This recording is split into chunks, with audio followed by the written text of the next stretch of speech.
الحمدللہ lock down کے بعد جو درس کا سلسلہ منقطع ہوا تھا، الحمدللہ آج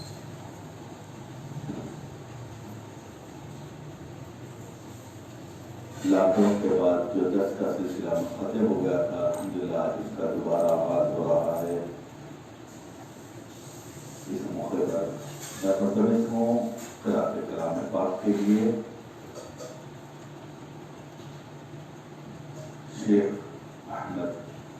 سے وہ قرأت کلام پاک کو شروع کریں۔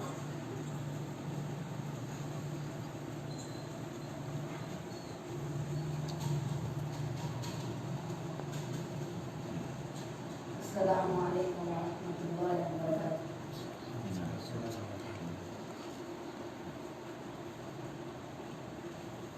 اعوذ باللہ من الشیطان الرجیم، بسم اللہ الرحمن الرحیم۔ یا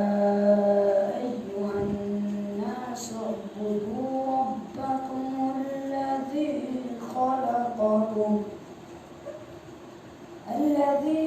خلقکم والذین من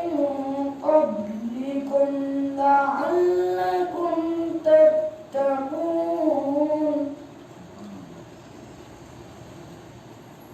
الذی جعل لکم الارض فراشا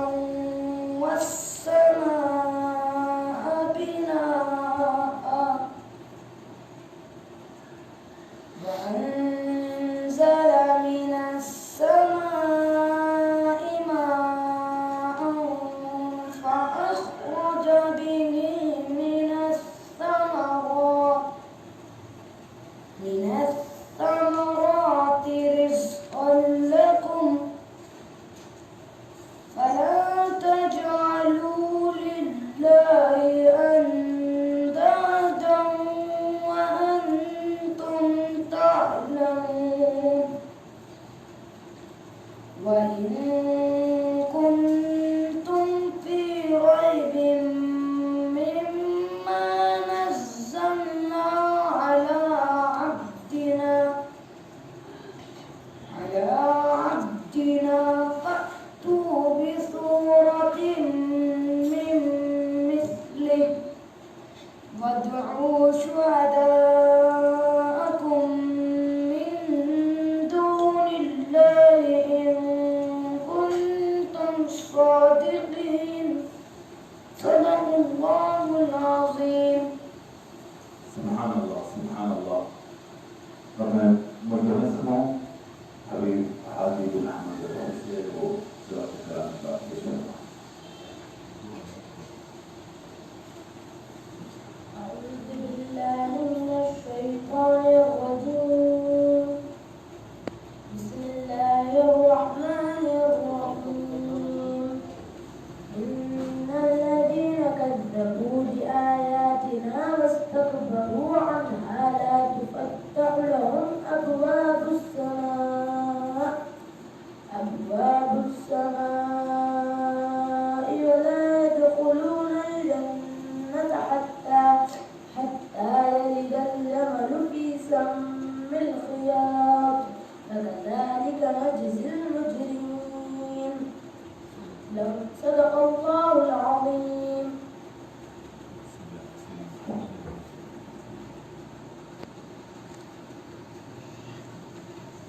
حمد باری تعالیٰ کے جل شان کہ یا رب نے بخش دینا بندے کو کام تیرا، یا رب نے بخش دینا بندے کو کام تیرا، محروم رہ نہ جائے کریے غلام تیرا، ہے تو ہی دینے والا پستی سے بے بلندی، اسفل مقام میرا اعلیٰ مقام تیرا، اسفل مقام میرا اعلیٰ مقام تیرا، اور یہ داغ بھی نہ ہوگا تیرے سوا کسی کا، یہ داغ بھی نہ ہوگا تیرے سوا کسی کا، کونین میں ہے جو کچھ وہ ہے تمام تیرا، کونین میں ہے جو کچھ وہ ہے تمام تیرا۔ اب میں ملتمس ہوں ناطق کونین صلی اللہ علیہ وسلم پیش فرمانے کے لیے حضرت قبلہ حبیب مصطفیٰ بن حسن عیدروس صاحب سے وہ ناطق شیخ قانع پیش فرمائیں۔ السلام علیکم ورحمۃ اللہ وبرکاتہ۔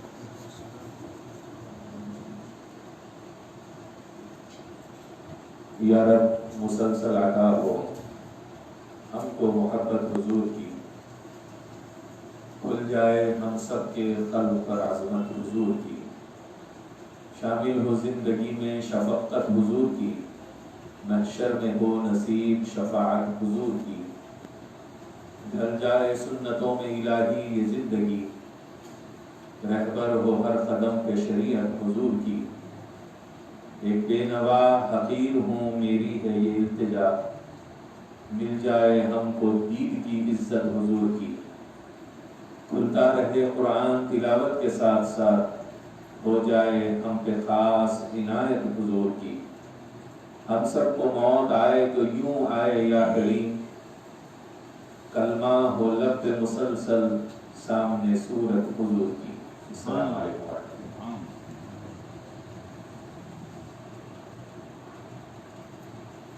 سبحان اللہ سبحان اللہ۔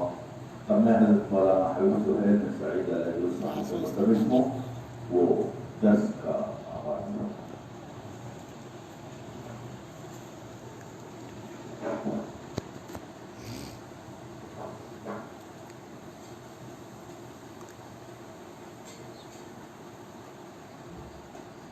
الحمدللہ رب العالمین والصلاة والسلام علی سید الانبیاء واشرف المرسلین وعلى آله الطيبين الطاهرين وأصحابه الأكرمين الأفضلين أجمعين، أما بعد. معزز مكرم حبائب السادة وجميع حاضرين كرام القدر وسامعين الكرام الناظرين الكرام، السلام عليكم ورحمة الله وبركاته. ہمارے دروس جو وبا کی وجہ سے منقطع ہوئے تھے اور لاک ڈاؤن کی وجہ سے بھی اس کو روک دیا گیا تھا، تو پینڈیمک کے چلتے بہت ساری جو ہے نا وقفہ ہو گیا اس چیز میں کہ ہم اس کو آگے ذکر کرتے، لیکن الحمدللہ اللہ کی توفیق اور اس کی مدد و نصرت و عنایت سے دوبارہ ہم اس کا آغاز کر رہے ہیں۔ اور لاک ڈاؤن سے پہلے جو ہم نے بیان جہاں پر ختم کیا تھا فقہ کا، وہ تھا قضا نمازوں کا بیان، اور پھر اس کے ساتھ ہی ہم نے مختصر سا مسواک کا بیان شامل کیا تھا، اور کافی دیر سوالات بھی لیے تھے۔ اس کے بعد میں پھر کبریت الاحمر تصوف کے درس وہ بھی جاری رکھا تھا، تو جہاں سے ہم نے چھوڑا تھا وہیں سے ہم اس کا آغاز کر رہے ہیں۔ اب قضا نمازوں کے بیان کے بعد جو اہم ترین بیان ہے وہ ہے جمعہ اور جماعت کا بیان۔ جمعہ فرض نمازوں کے بعد، یعنی روزمرہ کی فرض نمازوں کے علاوہ جو سب سے اہم ترین نماز ہے فردیت میں، وہ جمعہ ہے، اور سنت نمازوں اور نفل نمازوں کے تذکرے سے پہلے بہتر ہے کہ ہم جمعہ کا بیان کرتے ہیں، جیسا کہ صاحب کتاب نے بھی سنت نمازوں کے اوپر نماز جمعہ کے بیان کو فوقیت دی، اور باب کا عنوان قائم کرتے ہوئے فرماتے ہیں صلاۃ الجمعۃ والجماعہ، یعنی نماز جمعہ اور جماعت کے احکام کا بیان۔ فرماتے ہیں والجمعۃ فرض عین علی کل مسلم ذکر حر حاضر بلا عذر شرعی کالمرض والمطر۔ تو اس سطر میں آپ نے صرف جمعہ کی نماز کے واجب ہونے کی جو شرطیں ہیں، جمعہ کس پر واجب ہوتا ہے؟ ہر مسلمان پر، تو پھر وہ مسلمان کیسا ہو؟ کون سے مسلمان پر واجب ہے، اگر جمعہ کو فردیت دی گئی ہے تو کس لیے دی گئی ہے وغیرہ وغیرہ، یہ جو چیزیں ہیں ان کو ایک ہی سطر میں آپ ذکر کرتے ہوئے فرماتے ہیں یہ فرض عین ہے ہر مسلمان پر، جو مذکر ہو یعنی کہ جو مرد ہو، حر آزاد ہو، غلام نہ ہو، جیسا کہ آج کل ماڈرن ایرا میں یہ سب چیزیں یعنی کہ جدید ادوار میں آج کل تو غلاموں کا تصور بھی نہیں ہے۔ پہلے اسلام کے آغاز میں اور ابتدائی ادوار میں غلامی کا تصور پہلے کئی صدیوں سے چلا رہا تھا، جس کو اسلام نے منسوخ کیا ہے۔ تو ہر مرد آزاد شخص یعنی کہ جو غلام نہ ہو، حاضر یعنی کہ حاضر سے مراد وہ اقامت پذیر رہے، یعنی کہ جس جگہ پر رہے وہ وہاں کا مقیم ہو، سٹیزن ہو، وہ سفر میں نہ رہے، بلا عذر شرعی اور بغیر کسی عذر کے، یعنی کہ یہاں پر صحت کا بھی تذکرہ کر دیا کہ اس کے اندر صحت ہو، کوئی شرعی عذر نہ ہو، یعنی کوئی بیماری نہ ہو، جیسا کہ فرمایا کالمرض والمطر۔ دو اہم چیزیں جو شرعی عذر کہلاتی ہیں نماز کے بارے میں، وہ ہے ایک بیماری، دوسرا سخت بارش۔ جب بہت زیادہ ہی بارش ہو، موسلادھار بارش ہو، تب بھی فردیت جمعہ ساقط ہو جاتی ہے۔ تو اس انداز سے کل جمعہ کی 7 شرائط جو ہے نا شامل کی گئی ہیں۔ پہلا جو کہا کہ اسلام علی کل مسلم، یعنی کہ صرف مسلمان پر، اسلام کی شرط یہ ہے کہ جمعہ کی نماز غیر مسلمان پر، کافر پر واجب نہیں ہے، صرف مسلمان پر واجب ہے۔ تو چاہے وہ اسلامی مملکت میں رہے یا غیر اسلامی حکومت یا مملکت میں رہے، اگر غیر مسلمان ہے تو اس کو نماز جمعہ فرض نہیں ہے، تو نہ اس کو زبردستی کی جائے گی پڑھنے کے لیے، نہ اس کی جمعہ صحیح ہوگی۔ دوسری شرط ہے بلوغ، بالغ ہونا۔ بالغ کی شرط کی وجہ سے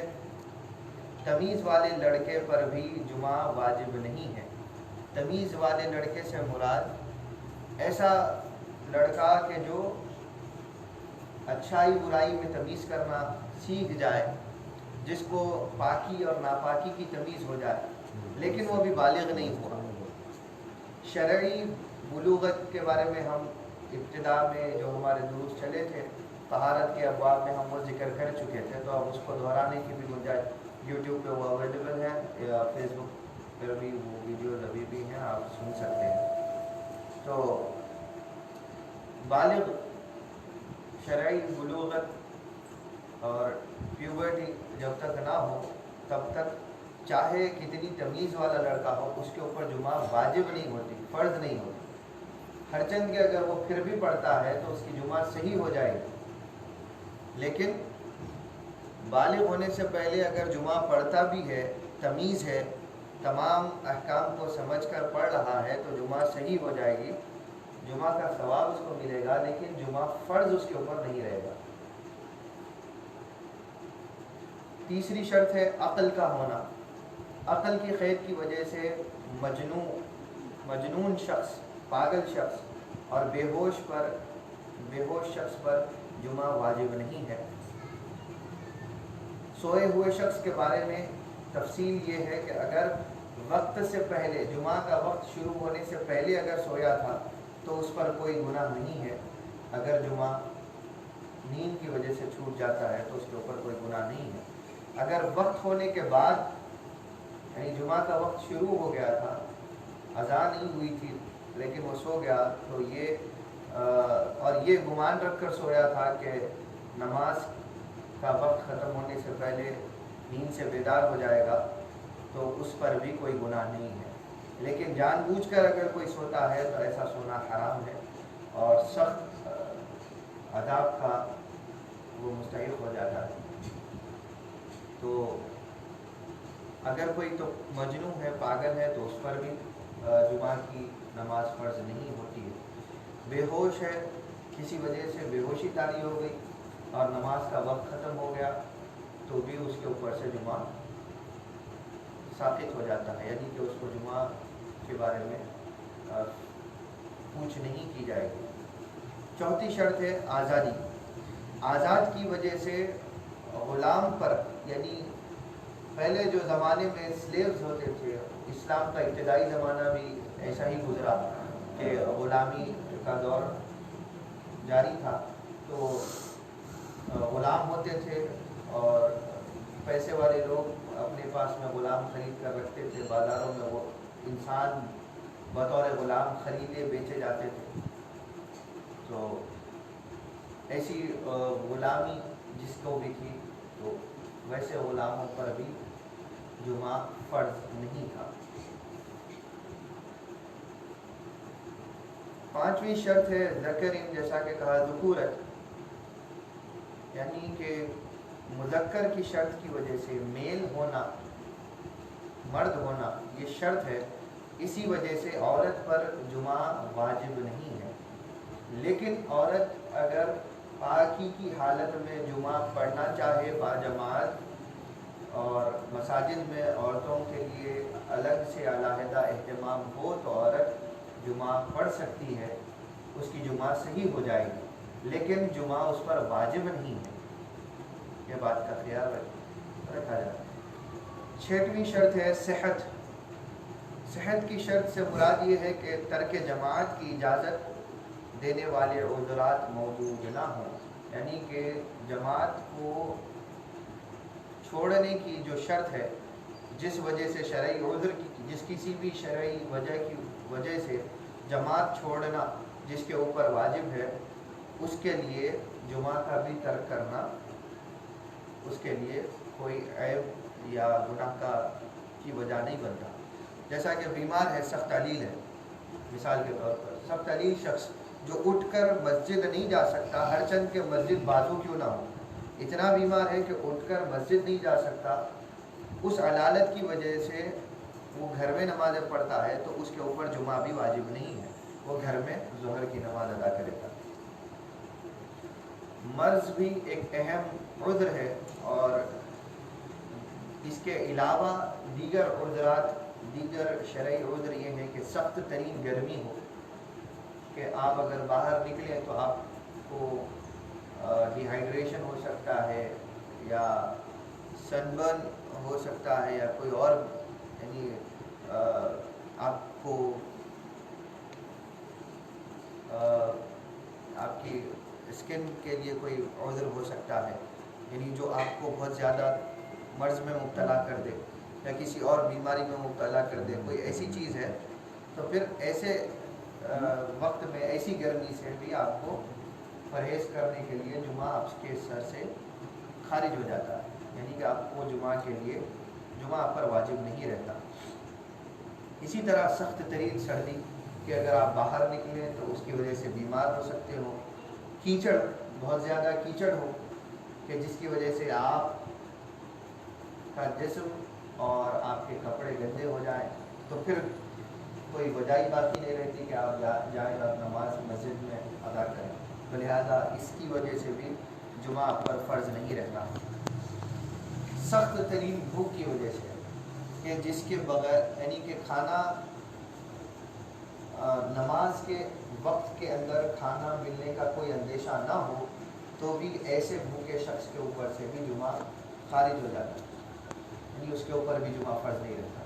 ہاں اگر یہ امید ہے کہ نماز کے وقت کے اندر اندر کھانا آ سکتا ہے، مل سکتا ہے، تو اس کو چاہیے کہ نماز ادا کرے. سخت ترین پیاس کا عالم، کہ پانی نہ میسر نہ آئے، جیسا کہ ریگستان وغیرہ یا کسی اور مقامات پر کبھی کبھی کچھ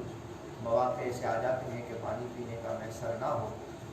یا کوئی پانی پیاس بجھانے کے لیے میسر نہ ہو، تو ایسی بھی ادوار میں ایسے شخص کے اوپر سے بھی جمعہ واجب نہیں ہوتا. معصوم شخص، کہ جس کے مال